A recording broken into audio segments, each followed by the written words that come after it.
সুধী দর্শক মণ্ডলী, আমি ডক্টর অনুপম পোদ্দার, লেজার স্পেশালিস্ট।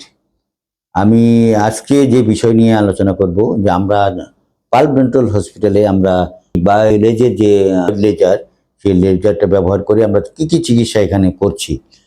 তার মধ্যে ইম্পর্টেন্ট হচ্ছে বিভিন্ন ধরনের সার্জারি, আমাদের মুখের যে সার্জারি, মাইক্রো সার্জারি বা মিনি সার্জারি যে জিনিসগুলো আছে, সেই সার্জারিগুলো আমরা এখানে করছি। তার মধ্যে প্রথম হচ্ছে আমরা ফেনেক্টমি। ফেনেক্টমিতে কিছু ফেনাম থাকে, যেমন আমাদের লিবিয়াল ফেনাম, বাক্কাল ফেনাম, লিঙ্গুয়াল ফেনাম।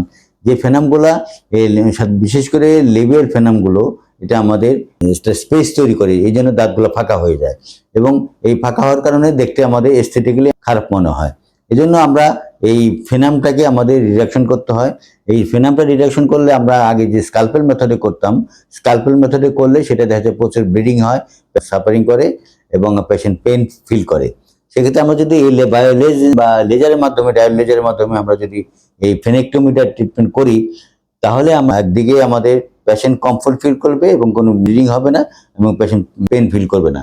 এবং পরবর্তীতে আমরা অর্থোডন্টিক ট্রিটমেন্টটা করে বা অন্য কোনো ট্রিটমেন্ট বা কসমেটিক চিকিৎসা করে আমরা তাতে যে গ্যাপ, সেটাকে আমরা ফিল আপ করতে পারবো। তো আমি সেই জন্য বলে থাকি যে ফেনেক্টমি প্রক্রিয়াটা আমরা যদি লেজারের মাধ্যমে করে থাকি তাহলে আমাদের ভালো হবে। ভেস্টোপ্লাস্টি কি প্রস্থেটিক মাউথ প্রিপারেশন। অনেক সময় আমাদের যদি রিচ যদি কম থাকে, তাহলে আমাদের ডেঞ্চার যে ব্যবহার করি, ডেঞ্চার রিটেনশনটা আমাদের প্রপারলি হয় না। সেই জন্য আমাকে রিটেনটিভ এরিয়া বাড়ানোর জন্য আমাদের যে চোয়ালটাকে আমরা বর্ধিত করতে পারি। সেই বর্ধিত করার মাধ্যমে আমরা জানি যে যত বেশি সারফেস এরিয়া বাড়বে বা যত বেশি এরিয়া বাড়বে, তত রিটেনশন ভালো হবে। সেই সারফেস এরিয়া বাড়ানোর জন্য আমরা ভেস্টোপ্লাস্টি করে থাকি এবং এই ভেস্টোপ্লাস্টি প্রক্রিয়ার মাধ্যমে আমাদের রিটেনশনটা ভালো হয়। এবং এই ভেস্টোপ্লাস্টিটা আমরা এই ডায়োড লেজারের মাধ্যমে করতে পারি।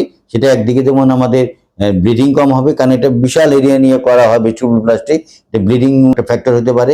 সেই ব্লিডিংটা কমানোর জন্য আমরা এই লেজারকে ব্যবহার করতে পারি ভেস্টোপ্লাস্টি প্রক্রিয়া। এবং একসাথে এবং আরেকটা যে জিনিসটা হচ্ছে আমাদের হিলিংটা খুব দ্রুত হবে এবং পোস্ট হিলিং যে পোস্ট অপারেটিভ যে ডিসকমফোর্ট, এটা পেশেন্ট ফিল করবে না। এই জন্য আমরা এই সার্জারিটা ভেস্টোপ্লাস্টিটা আমরা করতে পারি এই লেজার মাধ্যমে। তারপর সিলিং, বিভিন্ন ধরনের যে গ্ল্যান্ড থাকে, যেটা গ্ল্যান্ডটা আমরা বলি মাইনর সেলিব্রি গ্ল্যান্ড, সেই মাইনর সেলিব্রি গ্ল্যান্ড যখন অবস্ট্রাকশন হয়, তখন এর মিউকোসিল তৈরি হয়। আমাদের লিপ, চিক, এসব জায়গায় আমাদের মিউকোসিল তৈরি হয়। সেই মিউকোসিলটাকে আমরা যদি প্রপারলি আমরা সার্জারি করে বের করে আনতে পারি, তাহলে এটা কিন্তু আর রিকার করে না। সেক্ষেত্রে আমাদের এই লেজারের মাধ্যমে যদি আমরা মিউকোসিলের অপারেশনটা করে থাকি, তাহলে আমাদের এটা অনেক ভালো হয় এবং এটা ভবিষ্যতে রিকার করতে পারে না এবং হিলিংটাও খুব দ্রুত হয় এবং পেশেন্ট ফ্রেন্ডলি হয়। তারপরে হচ্ছে আমাদের যে আমরা জানি যে আমাদের জিনজিভাল অ্যাবসেস, পেরিডন্টাল অ্যাবসেস, পেরিকরোনাল অ্যাবসেস এবং পেরিঅ্যাপিক্যাল অ্যাবসেস, সেই অ্যাবসেসগুলো ড্রেনেজটা আমরা এই লেজারের মাধ্যমে, ডায়োড লেজারের মাধ্যমে করতে পারি।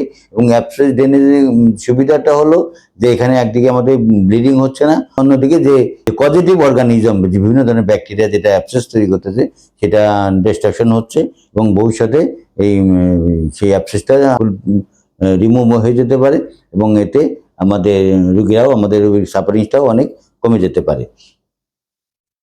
তারপরে হচ্ছে আমাদের ইপিউলিস। ইপিউলিসটা হচ্ছে যে আমাদের মুখে হঠাৎ করে কোনো ধরনের টিস্যু, যেমন জিঞ্জিভাল টিস্যু বা মিউকোসাল টিস্যু যদি বর্ধিত হয়, তখন মানে সেই জিনিসটাকে আমরা এই লেজার সার্জারির মাধ্যমে আমরা রিমুভ করতে পারি। কারণ এটা হলো সুবিধা হচ্ছে যে এটা আমরা ইনসিশনটা খুব মানে প্রপারলি হয়, খুব নিখুঁত হয় এবং এখানে হিলিংটাও খুব দ্রুত হয় এবং পেশেন্ট ফ্রেন্ডলি হয়। পেশেন্টের পোস্ট অপারেটিভ যে পেইন, সেই পেইনটা হয় না এবং আমাদের যে পেশেন্টের যে ভয়ের ব্যাপারটা, কোনো ধরনের অ্যানেস্থেশিয়া, আমরা অনলি সারফেস অ্যানেস্থেশিয়া বা স্প্রে বা জেল দিয়ে আমরা সেই ইপিউলিসটাকে রিমুভ করতে পারি।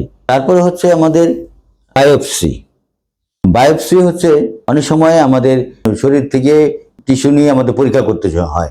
সেটা দেখা যায় যে আমাদের কোনো ম্যালিগনেন্সি আছে কিনা বা কোনো ম্যালিগনেন্ট লিশন আছে কিনা, এই জন্য আমাদের দেখা গেলো যে এক্সিশনাল বায়োপসি অথবা ইনসিশনাল বায়োপসি করতে হয়। এবং বায়োপসি করলে আমাদের সাধারণত যদি আমরা নর্মাল স্কালপেল মেথডে করি, তাহলে প্রচুর ব্লিডিং হয় এবং পেশেন্ট তার যে ভয় ব্যাপার থাকে, সেই জিনিসটাও আমরা লেজারের মাধ্যমে করলে তার একদিকে তার পেইনও হচ্ছে না এবং তার ভয়ও থাকছে না এবং তার ব্লিডিংও হচ্ছে না। তো এই জন্য আমরা এই বায়োপসি টেকনিকটা আমরা এই লেজারের মাধ্যমে বা ডায়োড লেজারের মাধ্যমে আমরা অ্যাপ্লাই করতে পারি। তো আমরা মনে করি যে এই যে জিনিসগুলো আমরা আজকে আলোচনা করলাম, সেই জিনিসগুলো আমরা এই সার্জারিগুলো আমরা সাধারণত এই ডায়োড লেজারের মাধ্যমে করতে পারি এবং এটা করলে সেটা আমরা বলেছি যে যে উপকারী দিক যে জিনিসগুলো আছে প্রত্যেকটাই ফুলফিল হয়, সেক্ষেত্রে আমরা এটা ব্যবহার করতে পারি। ধন্যবাদ।